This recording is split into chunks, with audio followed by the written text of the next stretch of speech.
महापुरुषों की बात को न समझकर भगवान की वपु को अगर पांचभौतिक मायाकृत समझेंगे तो बहुत बड़ी हानि हो जाएगी। श्री सुखदेव जी परमहंस हैं, गर्भ से ही महात्यागी है, ऐसा कोई त्यागी नहीं हुआ। गर्भ से ही महात्यागी है, जन्म की तो बात जाने दो, गर्भ से ही महात्यागी है।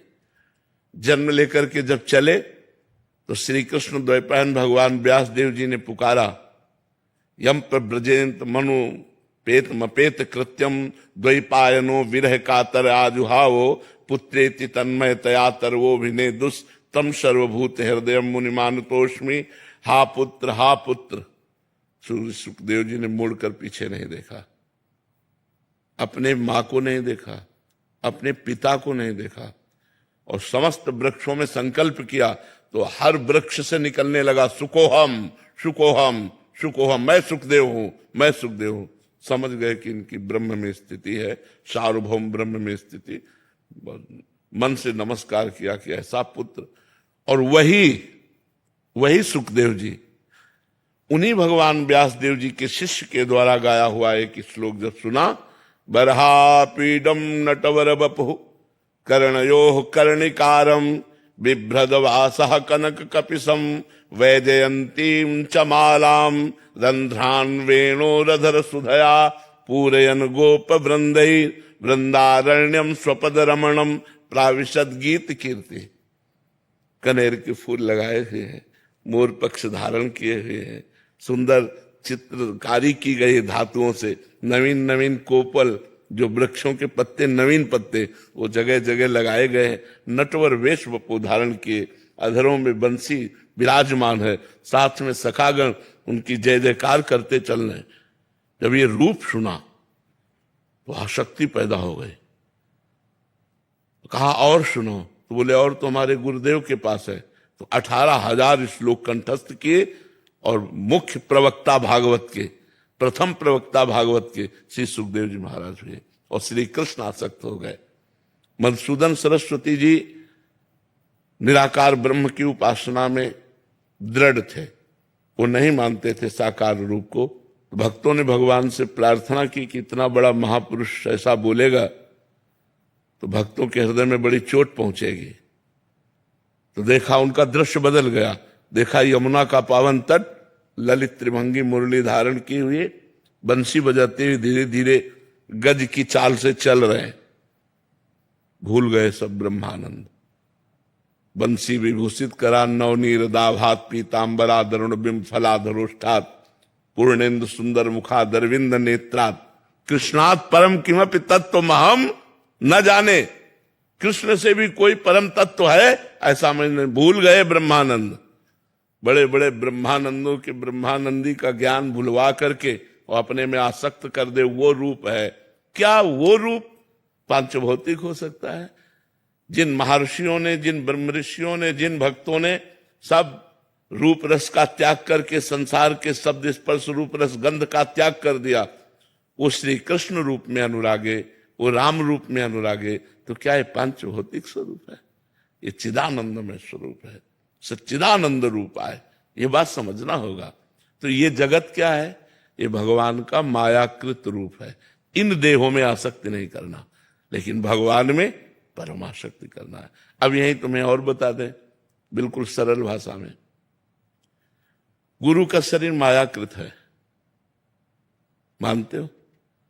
गुरु पांच भौतिक शरीर धारण किए हुए मायाकृत है, लेकिन संसार की आसक्ति शरीरों की त्याग कर गुरु के शरीर में आसक्त कर ले, गुरु में आसक्त हो जाए, और जो गुरु में आसक्त हो गया वो परब्रह्म में प्रतिष्ठित हो जाएगा।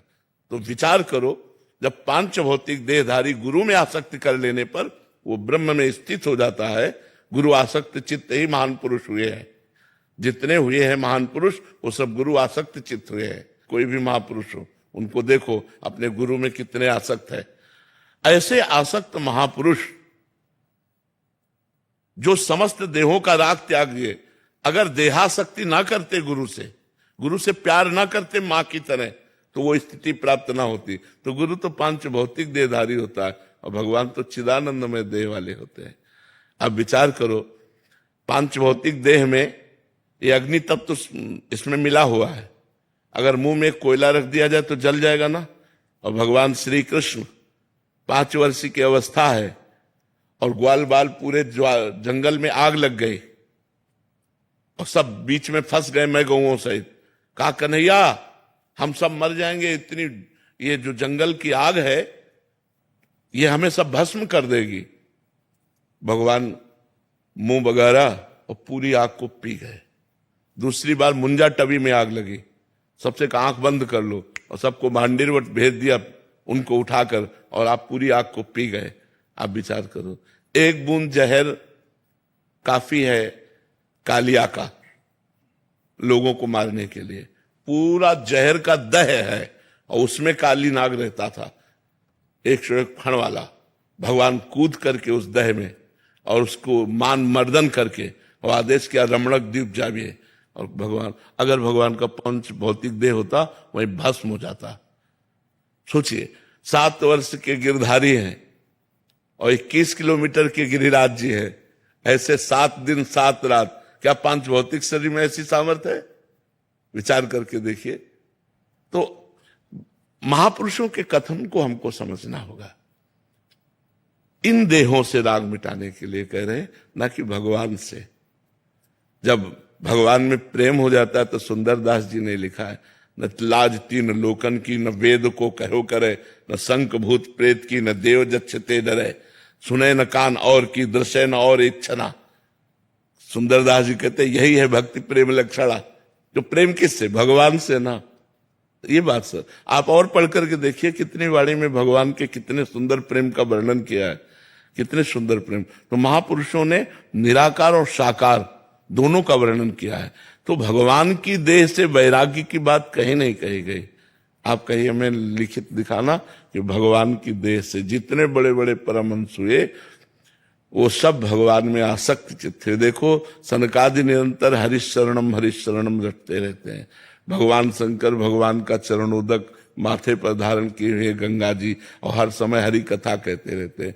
इसलिए कभी ऐसी भ्रम में न पड़ जाना क्योंकि इतना प्रभु के इतने प्यारे लगते हैं तो क्या हो। नहीं बच्चा, ऐसे भ्रम में मत पड़ जाना, ऐसे भ्रम में मत पड़। शास्त्रों को इसीलिए कहा गया गुरुजनों से सुना जाए, महापुरुषों से सुना जाए। नहीं तो जैसे राजा अपने खजाने को भूल भुलैया के मार्ग बनाकर तब उसमें रखते थे कि अगर कोई जाए ना तो भटकता ही रहे, खजाने तक ना पहुंच पावे। और कोई वहां का निजी जो राजा का होता था वो उस भूल भुलैया को क्रॉस करके उस खजाने तक पहुंच, क्योंकि उसे पता है, उसे नक्शा पूरा पता है कि ये भूल भुलैया वाला है और ये सीधे मार्ग है।